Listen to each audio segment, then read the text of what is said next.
AP cabinet భేటీ హాట్గా ముగిసింది. ఎన్నికలు కాస్త ముందుగానే రావచ్చు అనేటువంటి ఏపీ సీఎం జగన్మోహన్ రెడ్డి గారి స్టేట్మెంట్తో రాజకీయ వాతావరణంలో ఒకసారిగా వేడి పెరిగిపోయింది. అయితే ఇది ఏ స్థాయిలో ముందుకు వెళుతుంది అనేటువంటిది చాలా కీలకంగా కనిపిస్తోంది. అసలు ఏపీ క్యాబినెట్లో ఏం జరిగింది, నిర్ణీత గడువు కన్నా ముందుగానే ఎన్నికలు కనుక వస్తే ఎదుర్కొనేందుకు వైసీపీ మంత్రులు ఎమ్మెల్యేలు మొత్తం సిద్ధంగా ఉన్నటువంటి దానిపై డీటెయిల్గా చర్చిద్దాం. మనతో ఉన్నారు AP IT minister Gudivada Amarnath గారు. అమర్నాథ్ గారు నమస్తే. హాట్గా జరిగినటువంటి ఏపీ క్యాబినెట్ నిర్ణయాలు బయటికి వచ్చినవి కాకుండా బయటికి రానివి ఇంకేమన్నా ఉన్నాయా? హాట్గా ఏం జరగలే, మామూలుగా జరిగినాయి. సో అంటే మీరు ఇందాక చెప్పినట్టు ఇంట్రడక్షన్లో జరిగినటువంటి చర్చలో వచ్చినటువంటి అంశం ఏమిటంటే, మొన్న తెలంగాణ ఎలక్షన్స్ అయినప్పుడు సహజంగా వచ్చేటువంటి టైం కన్నా ఒక 20 days ఎర్లీగా నోటిఫికేషన్ వచ్చింది. సో అలా ఏమన్నా మన దగ్గర రావచ్చేమో అన్నటువంటి ఒక ఆలోచనని ముఖ్యమంత్రి గారు ఎక్స్ప్రెస్ చేయడం జరిగింది. అంత మాత్రాన అది అవుతుందా లేదా అనేటువంటి, ఎందుకంటే ఇది నేషనల్ వైడ్ పార్లమెంట్ ఎలక్షన్స్తో పాటు వచ్చేటువంటి ఎలక్షన్స్ కాబట్టి సహజంగా దేశవ్యాప్తంగా ఉన్నటువంటి పరిస్థితులను బేరీజ్ వేసుకొని కేంద్ర ఎన్నికల కమిషన్ నిర్ణయం తీసుకుంటుంది కాబట్టి, సో ఒక డిస్కషన్లో భాగంగా మనం ఏవైతే ఇంప్లిమెంట్ చేయాల్సినటువంటి ఫైనల్ స్కీమ్స్ ఏవైతే ఉన్నాయో మనం ఎన్నికల్లో ఇచ్చినటువంటి హామీలు అనుగుణంగా, సో వాటి గురించి జరిగినటువంటి చర్చలో ఏదన్నా బిఫోర్ February 10th మనం అన్ని కంప్లీట్ చేయాలనేటువంటిది ముఖ్యమంత్రి గారు ఎక్స్ప్రెస్ చేసినప్పుడు వచ్చినటువంటి ఒక చర్చ మాత్రమే తప్ప పెద్ద సీరియస్గా దాన్ని తీసుకోవాల్సినటువంటి అవసరం లేదు. తెలంగాణ ఎన్నికలు జరిగిన తర్వాత, తెలంగాణ రిజల్ట్స్ వచ్చినటువంటి తర్వాత ఖచ్చితంగా రాబోయేటువంటి ఎన్నికల్లో తెలంగాణ ప్రభావము ఏపీ పైన ఉంటుంది అని చెప్పి చాలామంది విశ్లేషకులు భావిస్తున్నారు. ఇక మీ ప్రత్యర్థి పార్టీలు అయితే అదే పనిగా ఉన్నాయి. నిజంగా తెలంగాణ ఎన్నికల ప్రభావం ఏపీ పైన ఉంటుందా? ఒకవేళ ఉంటే ఏ స్థాయిలో ఉంటుంది? How you are taking this statement? ఒకటి, ముఖ్యమంత్రి గారు గడిచినటువంటి సంవత్సరాల కాలంగా రాష్ట్రంలో వైఎస్ఆర్ కాంగ్రెస్ పార్టీ శాసనసభ్యులు కానీ పార్టీ సమన్వయకర్తలను కానీ కూర్చోబెట్టినప్పుడు ఒకటే విషయాన్ని చెప్తున్నారు. మీ పనితీరు గ్రాఫ్ పెరుగుతూ ఉండాలి, ప్రభుత్వం తాలూకా కార్యక్రమాలన్నీ కూడా ప్రజల్లోకి నేరుగా తీసుకెళ్లాల్సినటువంటి బాధ్యత మీ మీద ఉంది. గడిచినటువంటి 4 సంవత్సరాలుగా మనం చేసినటువంటి కార్యక్రమాలను ఎప్పటికప్పుడు ప్రతి ఇంటికి వెళ్ళి చెప్పాల్సినటువంటి బాధ్యత ఉంది. ఇవన్నీ చేసేటువంటి ప్రక్రియలో మీరు ఎవరన్నా కొంచెం నెగ్లెక్ట్ చేసినా, లేకపోతే పబ్లిక్తో అప్రోచ్ మీరు ఇచ్చేసినా సరే, నేను ఏదైనా డెసిషన్ తీసుకున్నప్పుడు మీరు బాధపడాల్సినటువంటి పని లేదు, మీరు బాధపడినా నేను ఆ రోజు నేనేం చేయలేను అనేటువంటి మాట చెప్తా ఉన్నారు.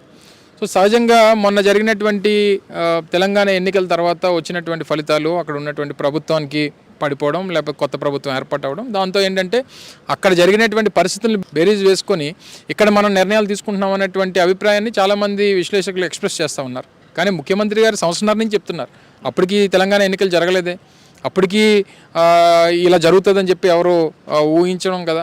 సో ఏదేమైనప్పటికీ ముఖ్యమంత్రి గారి తాలూకా స్ట్రాటజీ, ఆయన తాలూకా ఆలోచనలు, జగన్మోహన్ రెడ్డి గారు ప్రజలకు ఏం చేయాలి, పార్టీని ఏ రకంగా ముందుకు తీసుకెళ్ళాలి, ఏ రకంగా నిర్ణయాలు తీసుకోవాలి అనేటువంటి దాంట్లో ఆయనకు ఉన్నటువంటి థాట్ ప్రాసెస్ ఎవరినో చూసి నిర్ణయాలు తీసుకునేటువంటి రకం కాదు జగన్మోహన్ రెడ్డి గారు. ఆయనకంటూ ఆయనకు ఒక స్ట్రాటజీ, ఆయనకు ఒక నిర్ణయం చేసేటువంటి సామర్థ్యం, అది ఒక నాయకుడిగా జగన్మోహన్ రెడ్డి గారు మనం గడిచినటువంటి 13 సంవత్సరాలుగా మనం చూస్తూ ఉన్నాం. సో దానికి ఆయన కట్టుబడి ఉంటాడు తప్ప ఎక్కడో చూసి ఏదో నిర్ణయం తీసుకోవాల్సినటువంటి అవసరం జగన్మోహన్ రెడ్డి గారికి లేదు. Exactly as you said that sir, సిట్టింగ్లని ఖచ్చితంగా మారుస్తాను అని చెప్పి జగన్మోహన్ రెడ్డి గారు కొంతకాలంగా చెప్తున్నటువంటి మాట వాస్తవమే. దాని తగ్గట్టుగానే మంగళగిరి నుంచి కొండేపి వరకు ఇట్లా జరుగుతున్నటువంటి మాట వాస్తవమే. కానీ సిట్టింగ్లను మార్చినంత మాత్రాన ఫలితాలు ఏమాత్రం తారుమారు కావు. అక్కడ ఉన్నటువంటి పార్టీయే చాలా కీలకం అని చెప్పి మీ ప్రత్యర్థి పార్టీలు ఇప్పటికే తమ ప్రచారాన్ని తీసుకొస్తున్నాయి. సిట్టింగ్లను మార్చాలి, మారిస్తే ఈ ఫార్ములా వర్కౌట్ అవుతున్నటువంటిది ఈ నమ్మకము ఏ మేరకు సక్సెస్ అవుతుంది సార్? సిట్టింగ్లు మార్చాలి, మారిస్తే దానివల్ల జరుగుతుంది అనేటువంటి దానికన్నా, ఒకటి ప్రభుత్వం ఒకటి, పార్టీ ఒకటి, ముఖ్యమంత్రి గారు ఒక స్థాయి, కిందన మంత్రులు కానీ కింద శాసనసభ్యులు కానీ, ఇది ఒక హైరార్కీ. సో ఇందులో ఏముంటుంది, సహజంగా ముఖ్యమంత్రి గారు అమలు చేసేటువంటి కార్యక్రమాలన్నింటికి పబ్లిక్ సాటిస్ఫై అవుతారు. కొన్ని సందర్భాల్లో ఎమ్మెల్యే స్థాయిలో పబ్లిక్ కనెక్టివిటీ అనేటువంటిది మిస్ అయినప్పుడు ముఖ్యమంత్రి గారితో ఉన్నటువంటి ప్రేమ కానీ, ముఖ్యమంత్రి గారి మీద ఉన్నటువంటి అభిమానాన్ని కానీ, ఈ ఇష్యూస్ వల్ల ఏదైనా ఇదైనటువంటి పరిస్థితుల్లో ఈ మార్పులు చేర్పులు అనేటువంటి ఉపయోగపడతాయి. కొన్ని సందర్భాల్లో అన్ని బాగున్నా సరే కొన్ని సామాజిక సమీకరణలో చేయాల్సినటువంటి పరిస్థితుల్లో కొన్ని సందర్భాల్లో మార్చాల్సినటువంటి పరిస్థితి వస్తుంది. సో ఈ మార్పులు చేర్పులు అనేటువంటి దానికి కేవలం ఒకటే అంశం బేరీ చేసుకోవడం అనేటువంటి సమంజసం కాదు. దానికి పనితనం ఒక కొలమానం అవుతుంది, కొన్ని సందర్భాల్లో సామాజిక సమీకరణలో తీసుకోవాల్సినటువంటి నిర్ణయాల్లో కొన్ని కులమానాలు అవుతాయి. మనం గడిచినటువంటి సందర్భాల్లో 2019 ముందు కొన్ని కులాలు అసలు ఈ రాష్ట్రంలో ఈ కులాల్లో రిప్రజెంటేషన్ ఈ రాష్ట్రంలో ఉన్నాయా లేదా అనుకున్నటువంటి పరిస్థితుల దగ్గర నుంచి అటువంటి కులాలన్నింటినీ కూడా బయట తీసుకొని వచ్చాం. ఆ కులాలను బయట తీసుకొచ్చినప్పుడు వాళ్ళకి ఉన్న పాపులేషన్ కానీ వాళ్ళ రిప్రజెంటేషన్ కానీ ఈ రిప్రజెంటేషన్ కూడా మన అవకాశాలు ఇవ్వాల్సినటువంటి పరిస్థితి వచ్చినప్పుడు కొన్ని సామాజిక సమీకరణలు మారుతూ ఉంటాయి. మార్చాల్సినటువంటి పరిస్థితి వచ్చినప్పుడు కొంతమంది పక్కన పెట్టాల్సినటువంటి సందర్భం వస్తుంది. సో ఇవన్నీ అనేక పరిస్థితుల్ని పరిగణలో తీసుకునేటువంటి నిర్ణయాలు. అందులో మీరు ఇందాక చెప్పినట్టు తీసుకున్నటువంటి ఒక 11 డెసిషన్స్ ఏవైతే ఉన్నాయో జస్ట్ ఇనీషియల్గా తీసుకున్నటువంటి తప్ప అక్కడతో ముగిసిపోయిందని చెప్పి మాత్రం దయచేసి అనుకోకండి. మీరు కానీ లేదా మా పార్టీ లీడర్స్ కానీ ఎవరన్నా సరే అనేక మార్పులు చేర్పులు కానీ అనేక నిర్ణయాలు కానీ కొన్ని కఠినమైనటువంటి నిర్ణయాలు కానీ ముఖ్యమంత్రి గారు ఆ పార్టీ అవసరం కోసం ప్రభుత్వ మళ్ళీ రాష్ట్రంలో అధికారంలోకి రావడం కోసం ముఖ్యంగా రాష్ట్రంలో ఉన్నటువంటి కోట్లాది మంది పేదవాడి కోసం తీసుకోవాల్సినటువంటి నిర్ణయాలు చాలా ఉంటాయి. అందులో ఒక 15 మందో 20 మందో ఒక 50 మందో బాధపడినా ఆయన పెద్దగా పరిగణించరు. ఈ మార్పు వైసీపీ నేతల్లో, ఎమ్మెల్యేల్లో, మంత్రుల్లో గుబులు పుట్టిస్తోంది. అందరికన్నా ముందు అమర్నాథ్ గారి గుండెల్లో గుబులు పుట్టిస్తోంది. గాజువాక ఈ పరిణామాలు మొత్తం అంతా కూడా తెర మీద తీసుకొస్తున్నారు. నిజంగా మార్పు ఖచ్చితంగా మీ వరకు వచ్చిందని అనుకుంటున్నారా? ఒకటి ఏది నిర్ణయం తీసుకున్నా నేను మొదటి నుంచి చెప్తున్నాను, జగన్మోహన్ రెడ్డి గారు ఏం చెప్తే చేసేటువంటి వారు. అమర్నాథ్ అవసరం కానీ లేకపోతే అమర్నాథ్ పోటీ చేయాల్సినటువంటి పరిస్థితి కానీ ఈసారి లేదు అనుకున్నప్పుడు జగన్మోహన్ రెడ్డి గారు చెప్తే నేను జెండా పట్టుకొని తిరుగుతా. లేదు పోటీ చేయాల్సినటువంటి పరిస్థితి వచ్చినప్పుడు ఇది నీ బాధ్యత, ఇది నువ్వు ఈ బాధ్యత నిర్వర్తించని చెప్పి నిర్వర్తించడానికి సిద్ధంగా ఉన్నాం. ఏదేమైనా సరే ఎండ్ ఆఫ్ ద డే మా అందరి తాలూకా ఎజెండా మళ్ళీ రాష్ట్రంలో జగన్మోహన్ రెడ్డి గారిని ముఖ్యమంత్రిని చేయాలి. మళ్ళీ గడిచినటువంటి 5 సంవత్సరాలుగా ఇస్తున్నటువంటి సంక్షేమం, రాష్ట్రంలో జరుగుతున్నటువంటి అభివృద్ధి ఇది మరింతగా కొనసాగాలి అనేటువంటిది మా తాపత్రయం. నా ఒక్కడి కోసం, అమర్నాథ్ ఒక్కడి కోసం జగన్మోహన్ రెడ్డి గారు అన్ని పక్కన పెట్టి అమర్నాథ్ గెలిచినా ఓడిపోయినా పోటీ చేయాలనేటువంటి అభిప్రాయం ఆయన ఎప్పుడూ ఉండదు. ఆయనకి ఏంటంటే పోటీ పెట్టేటువంటి ప్రతి అభ్యర్థి 175 గెలవాలనేటువంటి ఉద్దేశంతోనే పెడతారు. పెట్టిన తర్వాత మాలాంటి వాళ్ళు రేపు పొద్దున్న ప్రజలకు మంచి చేయాలని చెప్పి ఆయన కోరుకునేటువంటి ఆలోచన ఉన్నటువంటి సందర్భంలో ఆయన తీసుకున్నటువంటి నిర్ణయాలకి అందరం కూడా కట్టుబడి ఉండాల్సినటువంటి అవసరం ఉంది. కొంతమంది బాధపడేటువంటి పరిస్థితి వచ్చినా ఆ బాధపడేటువంటి వారిలో నేనున్నా సరే నేను పార్టీ కోసం, పార్టీ జెండా పట్టుకొని జగన్మోహన్ రెడ్డి గారి కోసం వైఎస్ఆర్ కాంగ్రెస్ పార్టీ జెండా పట్టుకొని తిరిగేటువంటి వ్యక్తులనే తప్ప ఇంకొక ఆలోచన చేసేటువంటి పరిస్థితి ఉండదు. మంగళగిరి ఎమ్మెల్యే ఆర్కే గారితో మొదలైనటువంటి రాజీనామాల పర్వం ఇక్కడతో ఆగిపోదు, ఇక మున్ముందు చాలా ఉంటుంది అని చెప్పి చాలామంది అంటున్నారు. ప్రత్యర్థి పార్టీలు మీ అపోజిషన్ కూడా ఆపరేషన్ ఆకర్ష్తో సిద్ధంగా ఉంది. వీళ్ళందరికీ బ్రేకులు వేసేందుకు మీ దగ్గర వ్యూహం ఏదైనా ఉందా? బ్రేకులు మేము చెప్పాల్సినటువంటి పద్ధతిలో జగన్మోహన్ రెడ్డి గారు ప్రతి ఒక్కరిని పిలిచి కౌన్సిల్ చేస్తారు.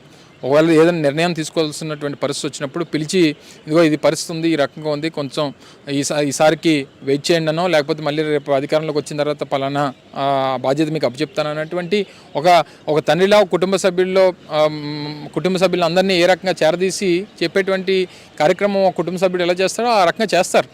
అప్పటికీ నేనేదో సాటిస్ఫై కాక ఇంకేది చేయాలనుకుంటే ఇంకా అది ఎవరు మనం చేయబట్టుకొని మనం నడిపించాల్సినటువంటి పని లేదు.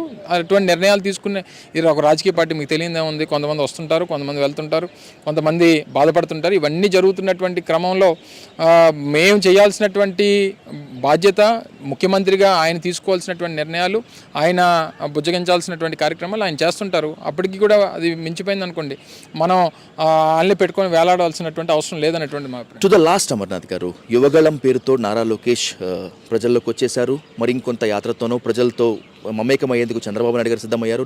నేడో రేపో పవన్ కళ్యాణ్ గారు కూడా వచ్చేటువంటి ఛాన్స్ ఉంది. ఇంత ముప్పేట దారిని ఎదుర్కొనేందుకు మీరు సిద్ధంగా ఉన్నారా? ఉంటే ఆ ఫార్ములా ఏంటి? వీళ్ళందరూ వేరేనే ఎప్పుడు మేము అనుకోలేదు కదా, అందరూ ఒకటేనే అనుకొని మేము ఫైట్ చేస్తున్నాం. సో వీళ్ళందరినీ ఒకటిగానే చూస్తున్నాం తప్ప వీళ్ళందరూ వేరువేరుగా వాళ్ళకి ఏం విధానాలు లేవు. పవన్ కళ్యాణ్ గారికి ఉన్నటువంటి విధానం చంద్రబాబు నాయుడు గారిని రేపు అధికారంలోకి తీసుకురావాలని, లోకేష్కి ఏంటంటే రేపు అధికారం వస్తే ఆయన ముఖ్యమంత్రి అయిపోతామని. సో వీళ్ళందరికీ ఏంటంటే వీళ్ళందరూ ఒకటే ఆలోచన, వీళ్ళందరి టార్గెట్ జగన్మోహన్ రెడ్డి గారు. వీళ్ళకి ఎవరికి ఏ విధానం లేదు. వాళ్ళకి రేపు అధికారంలోకి వస్తే ఏం చేస్తాం అనేటువంటి చెప్పేది లేదు. మొన్నటి వరకు జగన్మోహన్ రెడ్డి గారు వెల్ఫేర్ స్కీమ్స్ ఇస్తుంటే ఈ రాష్ట్రం శ్రీలంక అయిపోయింది అనేటువంటి మాట మాట్లాడారు. మరి ఈరోజు అంతకంటే ఎక్కువ ఇచ్చేస్తామని చెప్తున్నారు. ఒక విధానం, ఒక సిద్ధాంతం ఉండాలి కదా. ఇవేవి లేకుండా చివరికి ఏంటంటే అటు పవన్ కళ్యాణ్ గారు కానీ, ఇటు చంద్రబాబు నాయుడు కానీ, ఇటు లోకేష్ కానీ, వీళ్ళందరి తాలూకా ఆలోచన ఏంటంటే end of the day Jaganmohan Reddy గారిని ఓడించాలి. దేనికి ఓడించాలనేటువంటి చెప్పాలి కదా. ఓడిస్తే ఏం చేస్తారు? ఓడిస్తే మేము ఇవన్నీ ఇస్తామని చెప్పని అంటున్నారు. మరి ఆల్రెడీ ఇస్తున్నాయని ఎందుకు ఓడించాలి అలాంటప్పుడు? సో ఇవన్నీ మినిమం ఆలోచించి మీరు వస్తే ఏం చేస్తారు, సరే మేము ఉన్నప్పుడు ఇవన్నీ ఇచ్చడం వల్ల శ్రీలంక అయిపోయింది, మీరు వచ్చినప్పుడు ఏం చేస్తారని చెప్పాలి. మీరు వచ్చినప్పుడు ఏం చేస్తారు, మేము ఇచ్చిన దానికంటే ఇంకో 5,000, మేము ఇచ్చిన దానికంటే ఇంకో 10,000 ఎక్కువ ఇచ్చేస్తామని చెప్తున్నారు. సో మీకంటూ ఒక స్ట్రాటజీ, మీకంటూ ఒక ఆలోచన, మీకంటూ ఒక పబ్లిక్ని కన్విన్స్ చేసేటువంటి ఒక విధానం ఇవేవి లేనప్పుడు, గతంలో మీకు 14 సంవత్సరాలు ముఖ్యమంత్రికి అవకాశం ఇచ్చినప్పుడు ఏ రోజు అమలు చేయనటువంటి ఈ రోజు చేస్తామన్నా సరే నమ్మేటువంటి పరిస్థితి లేదు. వాళ్ళు ఎన్ని పాదయాత్రలు చేసినా ఏం చేసినా ప్రజలు పెద్దగా సీరియస్గా తీసుకోరనేటువంటిది నా అభిప్రాయం. One more important question Amarnath గారు, ఇప్పుడు అంతా హాట్ టాపిక్ నడుస్తోంది తెలంగాణ నూతన సీఎం రేవంత్ రెడ్డి గారి గురించి, అలాగే ఏపీ కాంగ్రెస్కి షర్మిల గారికి బాధ్యతలు ఇవ్వబోతున్నారని చెప్పి. రేపు ఎలక్షన్ టైంకి రేవంత్ రెడ్డి గారు వచ్చి ఏపీలో కాంగ్రెస్ తరపున ప్రచారం చేస్తే, ఇన్ కేస్ ఒకవేళ షర్మిల గారు కనుక కాంగ్రెస్లో జాయిన్ అయ్యి తనొక స్టార్ క్యాంపెయినర్గా కనుక తయారైతే వీళ్ళిద్దరి ఇంపాక్ట్ ఏమైనా పనిచేసేటువంటి ఛాన్స్ ఉంటుందా ఏపీలో? దేశంలో అనేక రాజకీయ పార్టీలు ఉన్నాయి, అనేక మంది రాజకీయ పార్టీలు స్థాపించినటువంటి వారు ఉన్నారు, కొంతమంది జాతీయ పార్టీలో పనిచేస్తున్నటువంటి వారు ఉన్నారు. సో ఇవన్నీ ఉన్నప్పుడు ప్రజాస్వామ్యంలో ప్రతి ఒక్కరికి ఇక్కడ అవకాశం ఉంది. ప్రతి ఒక్కరు పోటీ చేయొచ్చు, కాంగ్రెస్ పోటీ చేయొచ్చు, లేకపోతే ప్రజాశాంతి పార్టీ కే పాల్ గారు పోటీ చేయొచ్చు, లేకపోతే ఇంకొకరు పోటీ చేయొచ్చు. ఎవరైనా పోటీ చేస్తారని మీకేంటంటే మా బలం మాకు ఉంటుంది, మా శక్తి మాకుంది, మేము ఏం చేసాం ప్రజలకు అనేటువంటి చెప్పుకునేటువంటి అవకాశం ఉంది. కాంగ్రెస్ పార్టీ వాళ్ళు వచ్చి ఏం చెప్తారు, ఈ రాష్ట్రాన్ని విభజించాం, ఈ రాష్ట్రాన్ని నాశనం చేసేసాం, ఈ రాష్ట్రం ఉమ్మడి రాష్ట్రంగా బలమైనటువంటి రాష్ట్రంగా ఉన్నటువంటి దేశంలో ఆంధ్రప్రదేశ్ని ముక్కలు చేసామని చెప్తారా, లేకపోతే ఇప్పటివరకు అమలు చేసినటువంటి దాని గురించి ఏ రోజు మాట్లాడినటువంటి రాజకీయ పార్టీగా మాట్లాడతారా? ఇవన్నీ సరే, ఇంకా ఆ పార్టీ గురించి ప్రెజెన్స్ లేనటువంటి పార్టీ గురించి మాట్లాడుకొని మళ్ళీ దాని గురించి డిస్కషన్లో పెట్టడం అనేటువంటిది పెద్దగా ఉపయోగం లేదనేటువంటిది నా అభిప్రాయం. Thank you. Thank you. So ఎవరు ఎట్లా వచ్చినా కూడా, ఎంతరు జట్లు కట్టుకొని వచ్చినప్పటికీ కూడా తమకున్నది ప్రజాబలము. ఎన్నికలు ఎప్పుడు వచ్చినా కూడా తాము అందుకునేందుకు సిద్ధంగా ఉంటాము, ప్రజాక్షేత్రంలోకి వెళ్ళి గెలుచుకునేందుకు సిద్ధంగా ఉంటాము. తెలంగాణ నూతన సీఎం రేవంత్ రెడ్డి గారు వచ్చినా, లేకపోతే యోగలం పేరుతోటువంటి నారా లోకేష్ గారు, చంద్రబాబు నాయుడు గారు, పవన్ కళ్యాణ్ గారు వచ్చినప్పటికీ కూడా ప్రజాబలమే తమని గెలిపిస్తుందని చెప్పి అంటున్నారు. ఇది ఆంధ్రప్రదేశ్ ఐటీ మినిస్టర్ అమర్నాథ్ గారితో face to face camera person విజయ్తో. విజయ్ సాధు, ఐ డ్రీమ్ కోసం.